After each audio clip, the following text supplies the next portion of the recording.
رب کائنات نے یہ اعلان کروا کے بتا دیا ہے کہ میرے مصطفیٰ کی مثل کوئی ہو ہی نہیں سکتا، ہم نے کوئی بنایا ہی نہیں ہے جو ہمارے محبوب کی طرح ہو سکے۔ فرمایا ہم نے تو احد پہاڑ کو سونے کا بنا کے حضور کے سامنے پیش کیا۔ فرمایا نہیں، میں تو یہ بات پسند کرتا ہوں کہ مل جائے تو شکر ادا کروں، نہ ملے تو صبر کر کے دکھاؤ۔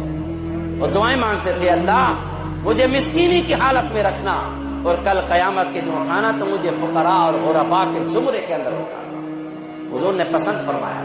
4 دن گزر گئے حضور کے وقت، ان ازواج مطہرات کی عظمتوں کو بھی سلام ہو جن نے کوئی شور شرابہ نہیں کیا۔ بڑے امیر ترین خاندانوں کی بیٹیاں تھیں حضور کی ازواج مطہرات، کہ تربیت دیکھے مصطفیٰ کی۔ 4 دن گزر گئے، کھانا نہیں پکا گھر میں، کسی ایک زوجہ بھی نے نہیں کہا کہ حضور یہ کیا چیز ہے، اتنے امیر ترین باپ کی بیٹی ہے اور یہاں کھانے کو بھی نہیں، کسی نے بھی نہیں کہا۔ عثمان غنی کو پتا چلا، 4 دن گزر گئے، آپ نے ایک اونٹوں کا لشکر لیا، کثیر تعداد میں اونٹ لیے، ساز و سامان اناج اور غلہ اس کے اوپر سوار کیا، حضور کی بارگاہ میں لے کر آئے۔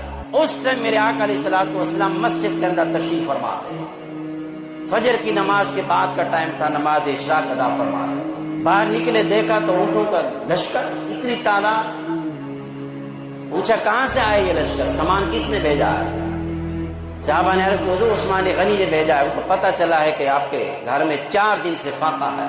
حضور واپس چلے گئے مسجد میں، اشراق پڑھ کے واپس آئے، اونٹوں کی تعداد کو دیکھا، دوبارہ واپس چلے گئے، دوبارہ جا کے 2 رکعت نفل پڑھی، حضرت عثمان غنی کے نام کی نفل پڑھی، اور وہیں ہاتھ اٹھا کے دعا مانگتے ہیں، اللہ میں عثمان سے راضی ہو چکا ہوں، تو بھی عثمان سے راضی ہو۔